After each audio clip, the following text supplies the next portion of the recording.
In the history of modern music, only a few musicians have completely transformed the sound of an instrument. Jaco Pastorius was one of them.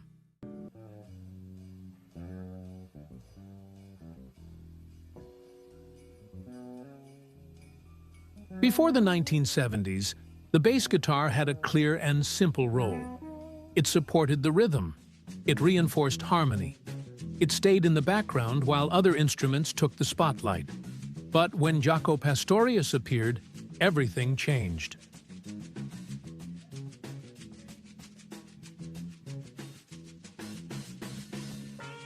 With a fretless bass, astonishing speed, and an incredible sense of melody, he turned the bass guitar into something entirely new. Suddenly, the instrument could sing like a saxophone, cry like a violin, and groove like a funk machine.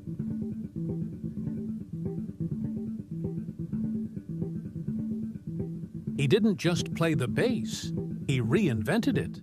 But behind the revolutionary music was a life filled with genius, ambition, confidence, and tragedy. This is the story of Jaco Pastorius, the man who changed the bass forever. Before we continue, subscribe now, like this video, comment, and share.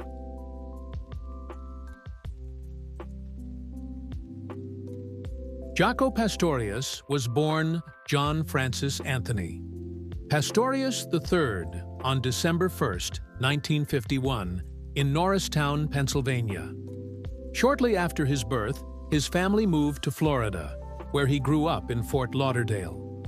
Music was part of everyday life in the Pastorius household. His father, Jaco Pastorius, was a professional drummer and band leader. Rehearsals and jam sessions were common in their home. Naturally, Jaco's first instrument was the drums. As a teenager, he became an excellent drummer and played in local bands. At that time, he had no intention of becoming a bass player, but a moment of bad luck changed everything. During his teenage years, Jaco injured his wrist while playing football. The injury made it extremely painful for him to continue playing drums. So he picked up another instrument that was often around during rehearsals: the bass guitar. What started as a practical solution soon became an obsession. In the early 1970s, Jaco began experimenting with the instrument in ways that few musicians had ever imagined. At one point, he made a radical decision. He removed the frets from his electric bass.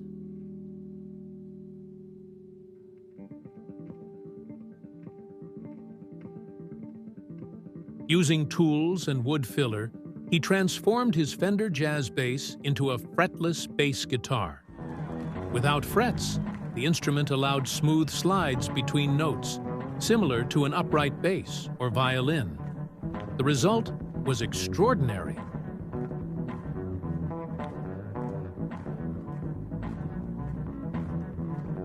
Instead of short, percussive notes, Jaco's bass lines became fluid, expressive, and melodic.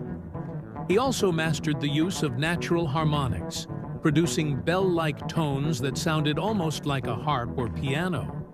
Combined with jazz improvisation, funk grooves, and advanced chord techniques, Jaco created an entirely new musical vocabulary for the bass guitar.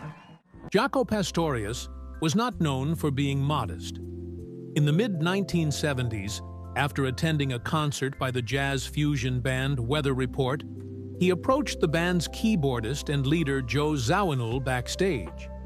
Then, he introduced himself with a bold statement. He said, "I'm the greatest bass player in the world." At the time, the comment sounded outrageous, but soon, many musicians would begin to agree. In 1976, Jaco released his debut solo album titled Jaco Pastorius. The album immediately stunned musicians around the world. One of the most surprising moments was his performance of Donna Lee, a famous bebop composition originally associated with Charlie Parker.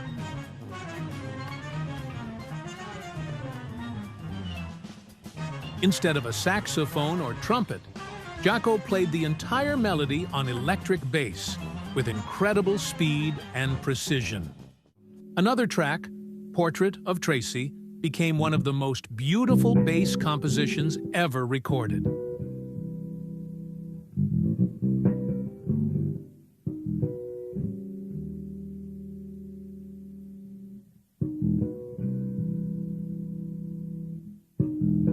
The piece is built almost entirely from harmonics, creating a delicate and almost magical sound.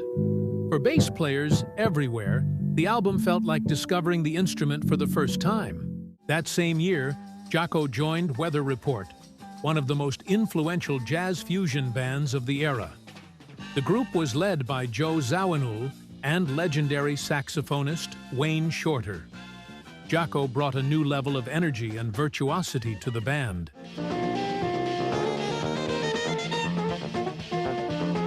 His stage presence was unlike anything audiences had seen from a jazz bassist. He danced, he jumped, he spun his bass around his body. He performed with the energy of a rock star.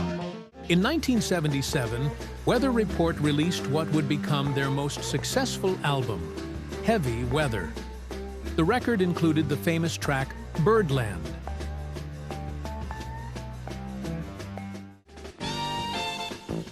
Which became one of the most recognizable compositions in jazz fusion. But another song on the album showcased Jaco's revolutionary approach. That song was Teen Town.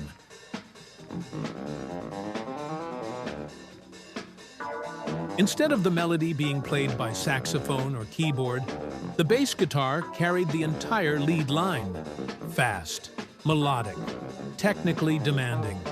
It proved something that many musicians had never imagined before. The bass could lead the band.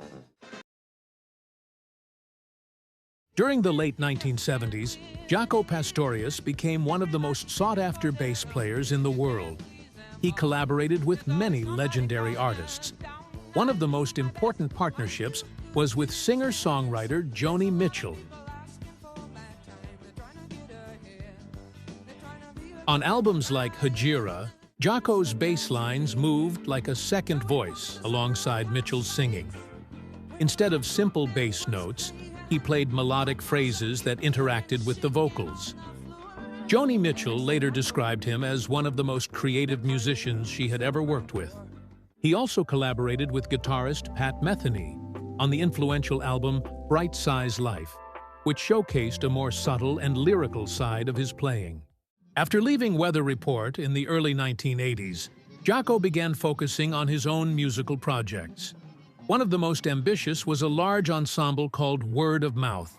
The band included horns, percussion, and complex arrangements. For Jaco, this project represented something important. He was no longer just a bassist. He was becoming a composer and arranger. The music blended jazz improvisation, Caribbean rhythms, funk, and orchestral elements. It showed the full scope of his musical imagination. Despite his enormous success, Jaco's life began to change during the mid-1980s. He struggled with substance abuse and increasingly unpredictable behavior.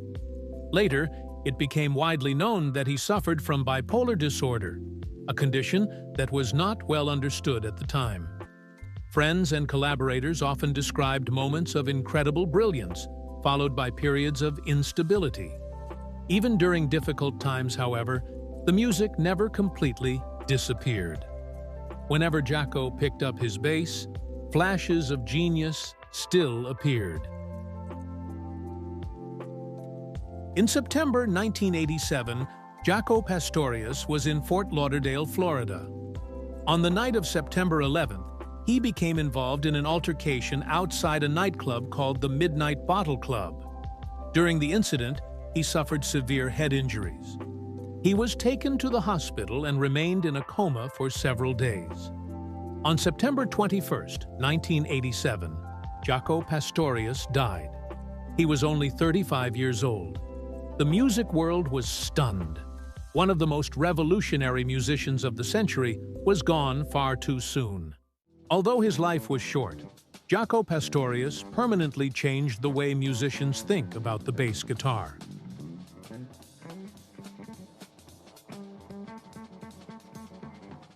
He showed that the instrument could be melodic, harmonic, expressive, and powerful as a solo voice.